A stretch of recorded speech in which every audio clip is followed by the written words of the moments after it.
अस्सलाम वालेकुम। कहानी अर्शी चैनल में आप सभी व्यूअर्स का स्वागत है। मुझे नहीं लगता कि मेरे जैसी किस्मत किसी भी औरत की होगी और मेरे जैसी किस्मत किसी की होनी भी नहीं चाहिए। मैं अपने ख़ानदान की सबसे खूबसूरत लड़की थी और मुझे अपने पापा के दोस्त के बेटे ने बहुत ज़्यादा मोहब्बत थी। पापा के दोस्त का बेटा फ़ौज में था। मैं उससे बहुत ज़्यादा प्यार करती थी। वो भी मुझे बहुत पसंद करता था, लेकिन कभी हमारी आपस में बातचीत नहीं हुई। यहाँ तक कि बस एक दूसरे को देखकर हाय हेलो हो जाती थी, वो भी सिर्फ दूर से ही। पर हमारे माँ बाप ने समझ लिया था कि बच्चे एक दूसरे को पसंद करते हैं। मेरे पापा इस दुनिया में नहीं थे, मेरी माँ थी, लेकिन मेरे पापा के दोस्त ने मेरी माँ और हमारा साथ नहीं छोड़ा था। उन्होंने अपनी दोस्ती निभाई थी और हम बच्चों के सिर पर अपना हाथ रखा था। इसलिए हम दोनों के घरों में काफ़ी आना जाना था। जबकि मेरे पापा के दोस्त ज़िंदा थे, लेकिन मेरे पापा के दोस्त की पत्नी ज़िंदा नहीं थी। पापा के दोस्त भी अब बहुत ज़्यादा बीमार रहते थे। उनका एक ही बेटा था जिसका नाम विशाल था और वह फ़ौज में शामिल था। होने का बहुत शौक़ था। उसने अपने शौक़ को पूरा भी किया था। हमारे यहाँ का माहौल ही ऐसा था, हर कोई देश पर मर मिटने के लिए तैयार रहता था। जिसको भी मौका मिलता था फ़ौज में भर्ती हो जाया करता था। देश की सेवा करना हम लोग अपना धर्म समझते थे। हमारे यहाँ के बहुत सारे लोग देश की सेवा में शहीद हो चुके थे। मेरा अपना भाई भी देश की सेवा करते करते शहीद हो चुका था। मुझे पापा के दोस्त से बहुत मोहब्बत थी। हमारी इस मोहब्बत की खबर हमारे घर वालों को भी लग चुकी थी। हमारी खुशी की खातिर हमारे घर वालों ने हमारा रिश्ता पक्का कर दिया और हमारी शादी भी हो गई। मैं बहुत ज़्यादा खुश थी, इतनी खुश कि बता नहीं सकती। जिससे मोहब्बत की वही मुझे मिल गया। इससे ज़्यादा खुशी की बात और क्या हो सकती थी। दिन इसी तरह गुजरने लगे। बस मुझे एक ही बात का दुख था, विशाल मेरे पास बहुत कम रहता था। हमेशा ही विशाल बाहर रहता था, कभी कभार घर आता। घर में उसकी एक ही बहन थी और पापा। मैं हमेशा उसका इंतज़ार करती रहती। होली, दिवाली, कोई त्यौहार होता तभी वो आता। मैं सबसे खूबसूरत कपड़े पहनती। फिर हम लोग जो समय गुजारने में वो बहुत ज़्यादा खूबसूरत होता। पर मेरी खुशी भरी ज़िंदगी में दुख ने डेरे डाल दिए जब हमें पता चला कि विशाल किसी ऑपरेशन पर गया था, लेकिन वहाँ से वापस नहीं आया। सबका कहना था कि विशाल शहीद हो गया है, लेकिन उसकी लाश नहीं मिली थी। पर उन लोगों का कहना था कि उसकी लाश को पर तलाश भी नहीं कर सकते, क्योंकि बर्फीले पहाड़ थे और बर्फ़ अपनी जगह से सरक गई थी। अब उसकी तलाश करने के लिए न जाने कितने टन बर्फ़ हटानी पड़ती, और ऐसी भी कोई नहीं कर सकता था। इस तरह की कहानी उस इलाके में पहले भी सुनी जा सकी थी, और मुझसे भी कई औरतें थीं जिनके पति लापता हो गए थे, फिर सारी ज़िंदगी वापस नहीं आए थे। जाहिर है, एक इंसान के ऊपर बर्फ़ का पूरा पहाड़ गिर जाए तो उसकी लाश को भी तलाश करना कितना मुश्किल होता है। भला ये काम कौन करेगा। यह खबर सुनकर तो मेरे ऊपर गमों का पहाड़ टूट पड़ा था। मेरी ज़िंदगी से सारी खुशियाँ ख़त्म हो गई थी। मेरा पति इस दुनिया से चला गया। मेरी शादी को भी 1.5 साल ही हुआ था। इस 1.5 साल में भी वो सिर्फ 4 बार ही मेरे पास आया था। मेरे लिए ये सब दुखी रहते, लेकिन मेरा दुख कोई समझ नहीं सकता था। यह दुख सिर्फ मेरा था। विशाल को तलाश करने की बहुत कोशिश की गई, यहाँ तक कि उसके पापा, जो कि बिस्तर पर पड़े हुए थे और हमेशा बीमार रहते थे, अब उन्होंने भी ये कहना शुरू कर दिया था कि इतना ही बता दे कि मेरा बेटा मर गया है या नहीं। अगर मर गया है तो उसके लिए सब्र कर लेंगे, नहीं तो फिर हम उसका इंतज़ार करेंगे। लेकिन उन लोगों को जब पता किया तो उन्होंने कहा कि इस दुनिया में अब नहीं है, क्योंकि अगर वह अब इस दुनिया में होता तो हमें मिल जाता। और माफ़ी के साथ ये भी कहा कि हम उसकी लाश नहीं ढूंढ पाएंगे। कोई अपना इस दुनिया से चला जाए तो कितना बड़ा दुख होता है, और फिर आप आखिरी बार उसको देख भी ना पाएँ, ये इससे भी बड़ा दुख होता है। अब मेरी ज़िंदगी इसी तरह गुजरने लगी। ने मुझसे कहा कि अब तेरा उस घर में क्या काम है, तू वापस आ जा। लेकिन मैं अपनी माँ के साथ नहीं गई, मैं अपनी ससुराल में ही रहने लगी। मुझे यहाँ पर रहते हुए 2-2.5 साल हो गए थे। मैं अब उसके बाप की सेवा करती थी और उसकी बहन के लिए खाना बनाती, घर को संभालती थी। वो लोग भी मेरा बहुत ज़्यादा एहसान मानते थे और कहते, बेटी तुम अपने घर चली जाओ, अगर तुम्हें किसी और से शादी करनी है तो कर लो। मेरा दिल नहीं मानता था और मैं इसी तरह करते करते 6 साल गुजर गए। मेरी माँ एक दिन मुझे ज़बरदस्ती गांव के पंचायत के पास ले गई और ये सारा मामला बताया। उन्होंने कहा, बेटी अगर इस तरह का कोई मामला हो तो पति की मौत का पक्का पता न चले तो 3-4 साल तक इंतज़ार करने के बाद औरत दूसरी शादी कर सकती है। मेरी माँ ने कहा, तू हमारी इकलौती बेटी है, मेरा बेटा तेरा बाप इस दुनिया में नहीं है। मैंने उससे वादा किया था कि मैं तुझे हमेशा खुश रखूँगी, तेरी शादी एक अच्छे घर में कराऊँगी। इसीलिए तो मैंने तेरी शादी विशाल से कराई थी, क्योंकि तू उससे मोहब्बत करती थी। मैं चाहती थी कि मेरी बेटी को उसकी मोहब्बत मिल जाए और वो अपनी मोहब्बत से दूर ना रहे। लेकिन अब 6 साल से तुझे ऐसी ज़िंदगी गुजारते हुए देखते मेरे दिल पर क्या गुजरती है तू समझ नहीं सकती, और तेरे बाप की आत्मा भी तड़पती होगी। बस तू अब दूसरी शादी कर ले, विशाल अब नहीं आएगा। अरे पगली, 6 साल हो गए हैं, कोई भला 6 साल के लिए भी जाता है क्या? मेरे दिल में भी ये बात अब बैठने लगी थी कि शायद विशाल अब इस दुनिया में नहीं है। अगर वो इस दुनिया में होता तो वह ज़रूर आ जाता, लेकिन वो नहीं था, इसलिए तो मेरे पास लौट कर नहीं आया। मेरी माँ ने मुझे अपनी कसम दे दी और तूने मेरी बात नहीं मानी तो तू मेरा मरा हुआ मुंह देखेगी। मैंने माँ से रो रो खुद को बिस्तर से लगा लिया और कहा, इसे मेरी आखिरी इच्छा समझकर ही पूरी कर दे। मैं आयुष को अच्छी तरह जानती थी, अच्छा इंसान था। मेरी माँ ने रिश्ते की बात उससे की तो वो फ़ौरन हाँ कर दिया, क्योंकि वो विशाल की विधवा को सहारा देना चाहता था। वो विशाल का दोस्त भी था। मैंने उसके बारे में कभी ऐसा नहीं सोचा था, और आयुष भी जानता था कि विशाल से मैं बहुत मोहब्बत करती थी। क्या ये बेवफाई नहीं थी? मेरी माँ ने कहा, पागल, ये बेवफाई नहीं है। बेवफाई जिंदा लोगों के साथ होती है, मरे हुए लोगों के साथ भला कौन सी बेवफाई होती है। मैं अभी भी ये शादी नहीं करना चाहती थी, लेकिन कोई और चारा भी नहीं था।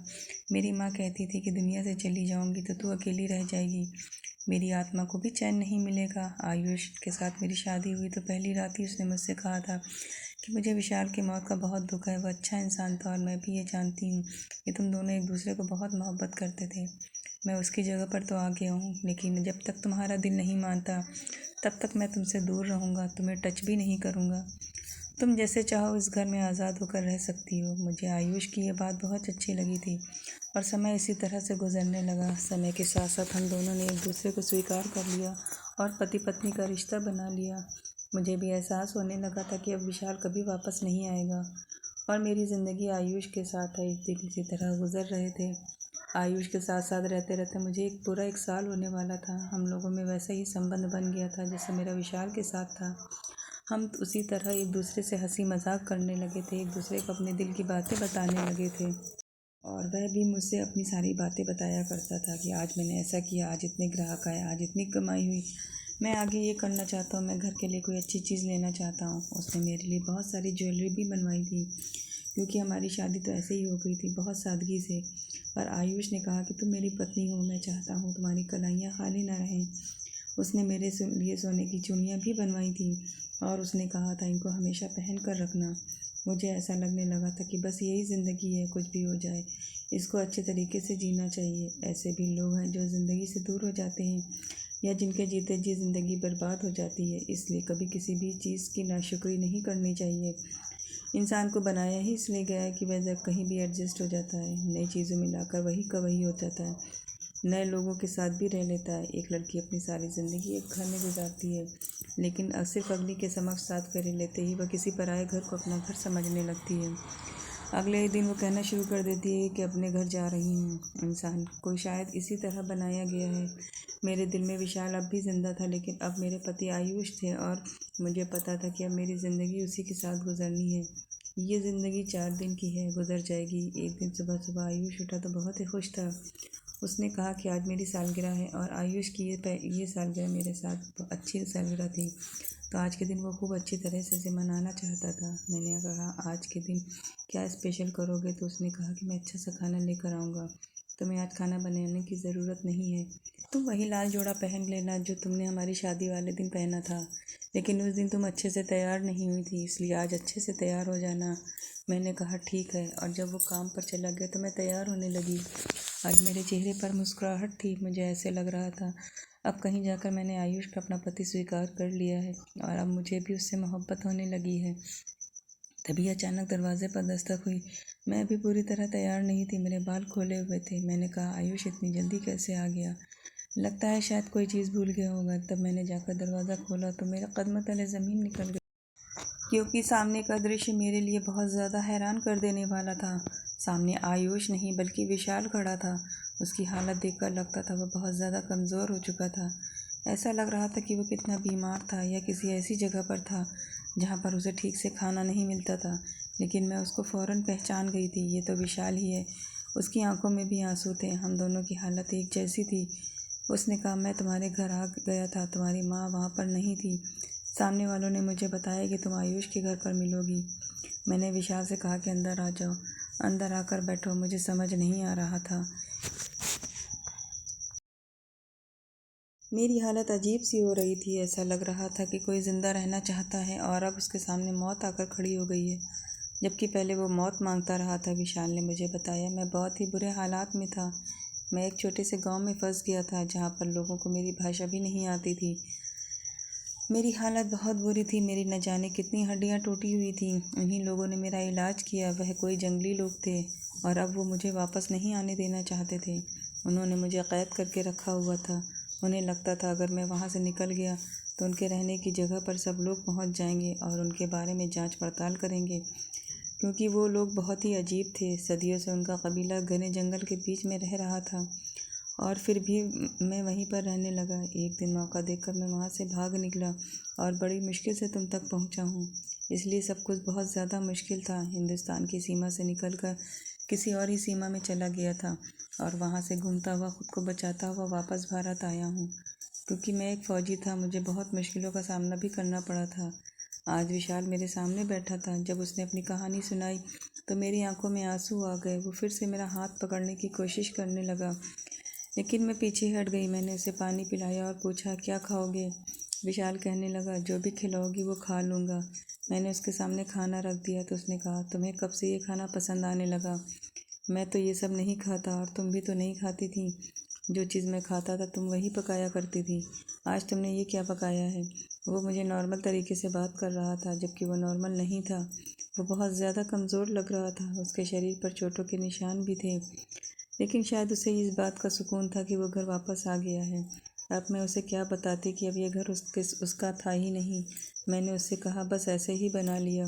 खाना खाते हुए उसकी आंखों में आंसू आ गए और उसने कहा मैंने तुम्हें बहुत याद किया। इधर आकर बात मेरे पास बैठो। जब मैंने मना किया तो वो अचानक से गुस्सा हो गया। उसने कहा मैं इतनी दूर से आया हूँ, इतने सालों बाद तुम मेरे पास बैठ भी नहीं सकती। क्या हो गया है तुम्हें और क्यों तुम गैरों की तरह पेश आ रही हो। मैं तुम्हारा पति हूँ, तुम्हें याद तो हूँ। तुम्हारा कोई बॉयफ्रेंड नहीं हो जो तुम मुझे भूल गई हो। मैं तुम्हारा पति हूँ और मैं तुम्हारे ऊपर हक है। तुम्हें मेरे साथ आना ही होगा। ये सुनकर क्या घर में कर रही हो। अभी वो मुझसे इतने सारे सवाल कर ही रहा था। मेरे पास बोलने के लिए कुछ भी नहीं था और तभी आयुष घर में दाखिल हुआ। उसके हाथों में फूल थे और वो भी काफ़ी सारे चीज़ें लाया था। उसने मुझे देखा और जब विशाल को देखा तो फूल उसके हाथों से गिर कर छूट गए। विशाल उसके गले लगा और उसने कहा मेरे दोस्त, मैंने तुझे बहुत याद किया। मैं बड़ी मुश्किल से यहाँ तक पहुँचा हूँ। आयुष का व्यवहार भी अब मेरी तरह होने लगा था। थोड़ी देर बाद मेरी माँ भी यहाँ पर आ गई, क्योंकि उनको भी सामने वालों ने बता दिया था कि विशाल पूछता हुआ आया था। वह भी विशाल का सुनकर परेशान हो गई होंगी कि वह कहाँ से आ गया। उसके घर वालों को भी बता दिया गया था कि वह सब बहुत खुश थे और वह भी दौड़े दौड़े आयुष के घर चले आए थे। लेकिन जब सबको मेरा ध्यान आया तो मेरा मामला विशाल के सामने लाया गया तो आयुष के साथ साथ विशाल के भी कदमों तले से ज़मीन निकल गई। उसने कहा ये मेरी पत्नी है, इसको अपनी पत्नी छोड़कर गया था। मैंने उसको तलाक नहीं दी तो ये किसी और से शादी कैसे कर सकती है। विशाल ने मेरी तरफ देखा और कहा तो ये थी तुम्हारी मोहब्बत, बस इतनी सी मोहब्बत थी। मैं कुछ दिनों के लिए गायब किया हुआ, तुमने किसी और से शादी कर ली। तुमने मेरे साथ बेवफाई की है और अपना मुँह काला किया है। मेरी इज्जत का सौदा कर दिया। तुमने मेरी पत्नी होते हुए भी किसी और से शादी कर ली। तुमने बहुत बड़ा पाप किया है। मैं तुम्हें कभी माफ़ नहीं करूँगा। मुझे नहीं पता था कि तुम इस तरह की लड़की हो। तुम तो बड़ी मासूम लगती थी। मुझसे कहा था न कि मैं तुम्हारा इंतज़ार करूँगी, आखिरी सांस तक इंतज़ार करूँगी। तो बस इतना सा इंतज़ार था और ख़त्म हो गया। बस तुम्हारी हिम्मत जवाब दे गई। मैं भी तो इतनी दूर था, बुरे हालातों में था, लेकिन हमेशा तुम्हें याद करता रहा, यह सोचकर कि तुम्हारे पास वापस आऊँगा। और देखो सीधा तुम्हारे पास वापस आया, अपने घर जाने के बजाय।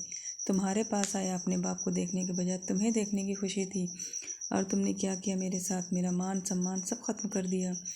मैंने अब यही सोच भी नहीं सकता था कि मेरी आंखों में आंसू थे। मैं कुछ समझ नहीं आ रहा था कि मैं क्या करूं। विशाल चिल्ला चिल्ला कर सबको कह रहा था कि आप सबने ये सब कैसे होने दिया। ये मेरी पत्नी थी, इसको किसी और से शादी क्यों करने दी।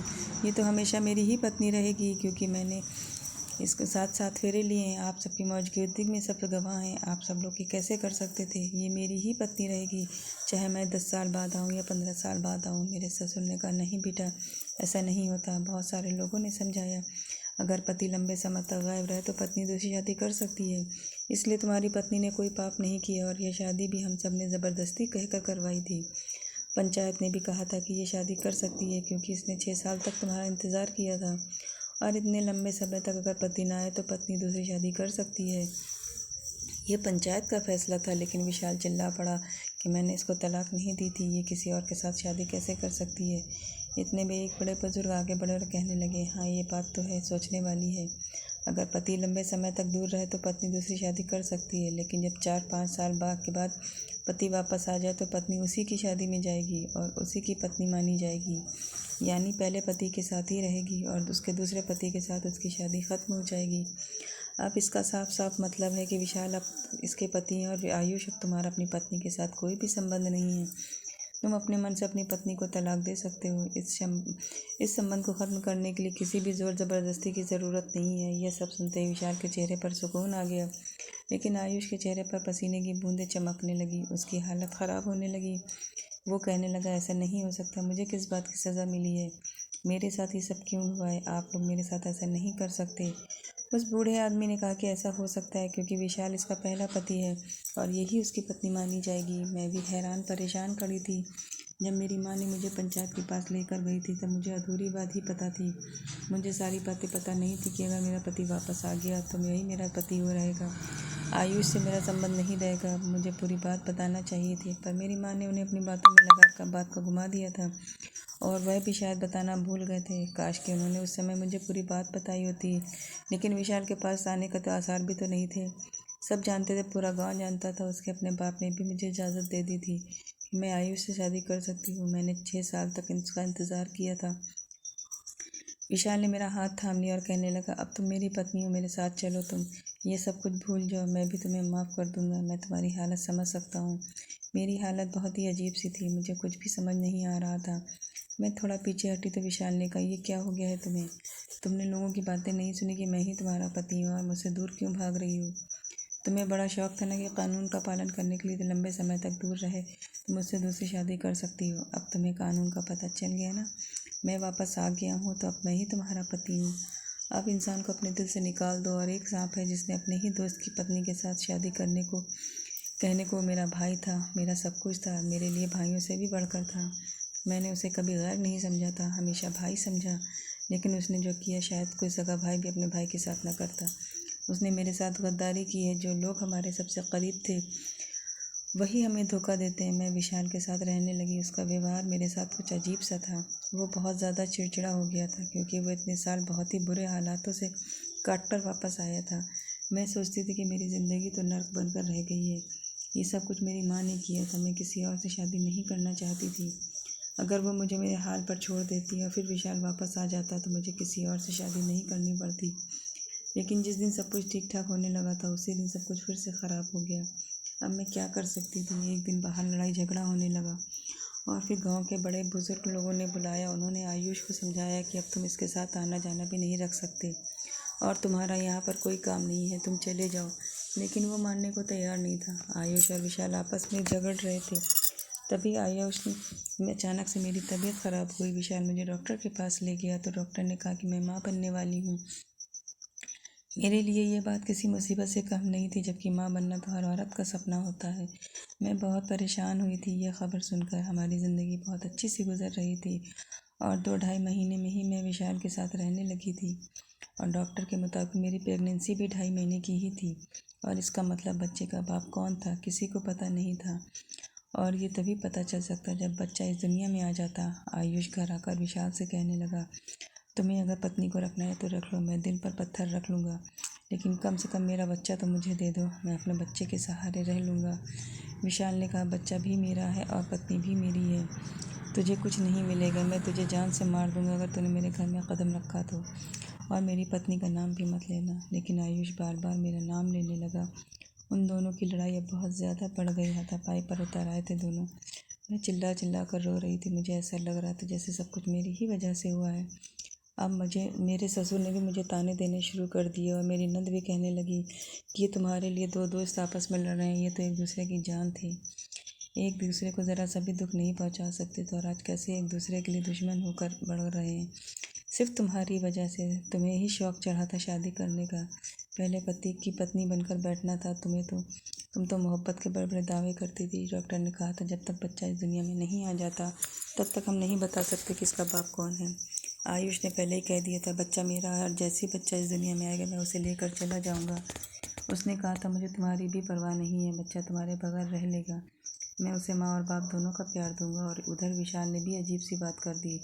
उसने कहा कि जब ये बच्चा पैदा होगा तो हम ये बच्चा उसको दे देंगे। यानी कि दोनों ही सूरत में मुझे मेरे बच्चे से दूर करने की साजिश हो रही थी।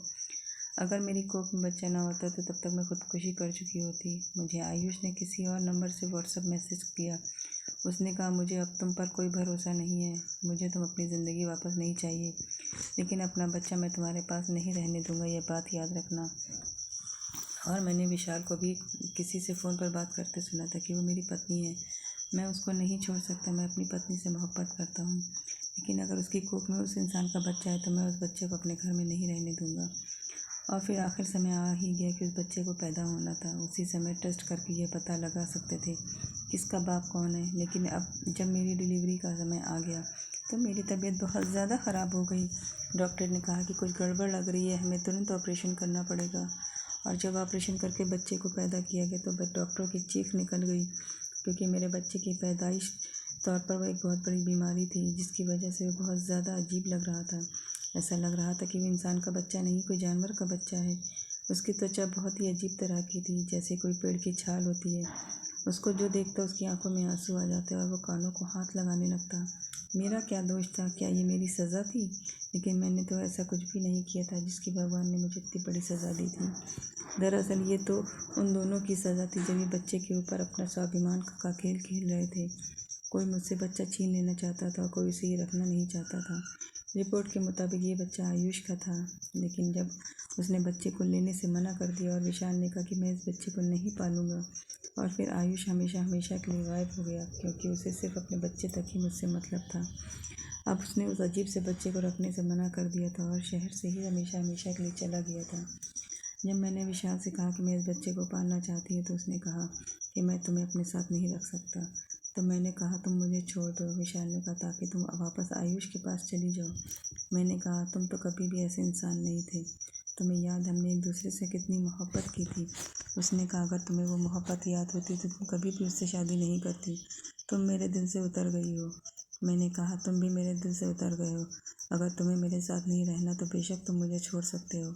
विशाल ने मुझे तलाक दे दी और मैं वापस अपनी माँ के घर आ गई थी और अपने बच्चे को पालने लगी। लेकिन मेरे बच्चे के बारे में जो भी बोलती रही, लेकिन मेरे लिए तो ये मेरी औलाद है, मेरे लिए मेरी जान है, मेरा सबसे प्यारा बेटा है, मैं हमेशा उसका ख्याल रखूँगी। डॉक्टर कहते हैं ऐसे बच्चों की उम्र ज़्यादा नहीं होती है, बच्चा कुछ ही समय तक ज़िंदा रह पाएगा, लेकिन मेरा बेटा मेरे पास रहेगा। मैं अपनी पूरी कोशिश करूँगी और अपनी जी जान से अपने बेटे की सेवा और परवरिश करूँगी ताकि वो ज़्यादा से ज़्यादा समय तक मेरे साथ मेरे पास रहे। और मेरी ज़िंदगी का मकसद सिर्फ और सिर्फ यही है। कभी कभी सोचती हूँ कि इसमें मेरी क्या गलती थी जो मुझसे मेरी सज़ा मिली।